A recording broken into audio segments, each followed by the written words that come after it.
اعوذ باللہ من الشیطان الرجیم بسم اللہ الرحمن الرحیم۔ سامعین و ناظرین کرام، السلام علیکم ورحمۃ اللہ وبرکاتہ۔ اس پروگرام میں سیدنا حضرت مسیح موعود علیہ السلام کا دعا کے مضمون پر ایک اقتباس بحوالہ تفسیر سورۃ البقرہ پیش کیا جا رہا ہے۔ آپ علیہ السلام بیان فرماتے ہیں، بہت سے لوگ دعا کو ایک معمولی چیز سمجھتے ہیں، سو یاد رکھنا چاہیے کہ دعا یہی نہیں کہ معمولی طور پر نماز پڑھ کر ہاتھ اٹھا کر بیٹھ گئے اور جو کچھ آیا منہ میں سے کہہ دیا۔ اس دعا سے کوئی فائدہ نہیں ہوتا، کیونکہ یہ دعا نری ایک منتر کی طرح ہوتی ہے۔ نہ اس میں دل شریک ہوتا ہے اور نہ اللہ تعالیٰ کی قدرتوں اور طاقتوں پر کوئی ایمان ہوتا ہے۔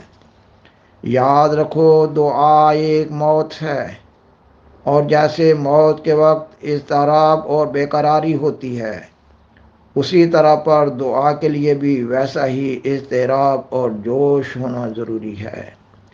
اس لیے دعا کے واسطے پورا اضطراب اور گدازش جب تک نہ ہو تو بات نہیں بنتی۔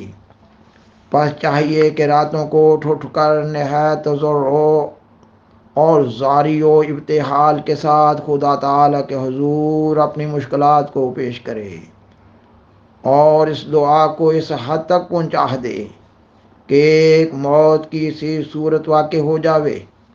اس وقت دعا قبولیت کے درجہ تک پہنچتی ہے۔ آپ علیہ السلام بیان فرماتے ہیں، یہ بھی یاد رکھو کہ سب سے اول اور ضروری دعا یہ ہے کہ انسان اپنے آپ کو گناہوں سے پاک کرنے کی دعا کرے۔ ساری دعاؤں کا اصل اور جز یہی دعا ہے، کیونکہ جب یہ دعا قبول ہو جاوے اور انسان ہر قسم کی گندگیوں اور آلودگیوں سے پاک صاف ہو کر خدا تعالیٰ کی نظر میں مطہر ہو جاوے، تو پھر دوسری دعائیں جو اس کی حاجات ضروریات سے متعلق ہوتی ہیں وہ اس کو مانگنی بھی نہیں پڑتی ہیں، وہ خود بخود قبول ہوتی چلی جاتی ہیں۔ بڑی مشقت اور محنت طلب یہی دعا ہے کہ وہ گناہوں سے پاک ہو جاوے اور خدا تعالیٰ کی نظر میں متقی اور راست باز ٹھہرایا جاوے۔ یعنی اول جو حجاب انسان کے دل پر ہوتے ہیں ان کا دور ہونا ضروری ہے۔ جب وہ دور ہو گئے تو دوسرے حجابوں کے دور کرنے کے واسطے اس قدر محنت اور مشقت کرنی نہیں پڑے گی، کیونکہ خدا تعالیٰ کا فضل اس کے شامل حال ہو کر ہزاروں خرابیاں خود بخود دور ہونے لگتی ہیں۔ اور جب اندر پاکیزگی اور طہارت پیدا ہوتی ہے اور اللہ تعالیٰ سے سچا تعلق پیدا ہو جاتا ہے، پھر اللہ تعالیٰ خود بخود اس کا متکفل اور متولی ہوتا ہے، اور اس سے پہلے کہ وہ اللہ تعالیٰ سے اپنی کسی حاجت کو مانگے، اللہ تعالیٰ خود اس کو پورا کر دیتا ہے۔ یہ ایک باریک سر ہے جو اس وقت کھلتا ہے جب انسان اس مقام پر پہنچتا ہے۔ اس سے پہلے اس کی سمجھ میں آنا بھی مشکل ہوتا ہے، لیکن یہ ایک عظیم الشان مجاہدہ کا کام ہے، کیونکہ دعا بھی ایک مجاہدہ کو چاہتی ہے۔ جو شخص دعا سے لاپرواہی کرتا ہے اور اس سے دور رہتا ہے، اللہ تعالیٰ بھی اس کی پرواہ نہیں کرتا اور اس سے دور ہو جاتا ہے۔ جلدی اور شتاب کاری یہاں کام نہیں دیتی۔ خدا تعالیٰ اپنے فضل و کرم سے جو چاہے عطا کرے اور جب چاہے عنایت فرمائے۔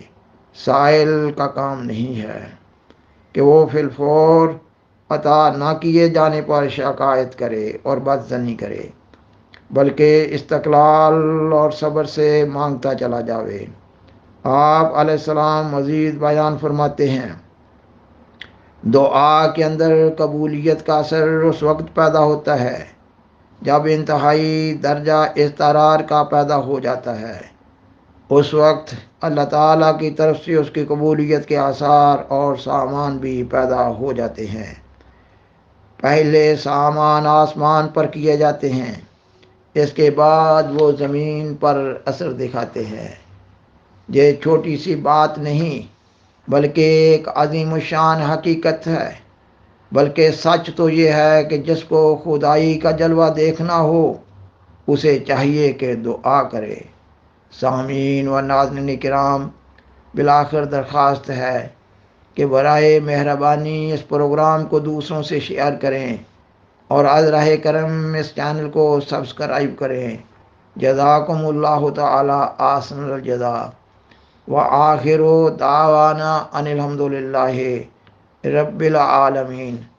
والسلام علیکم ورحمۃ اللہ وبرکاتہ۔ شکریہ۔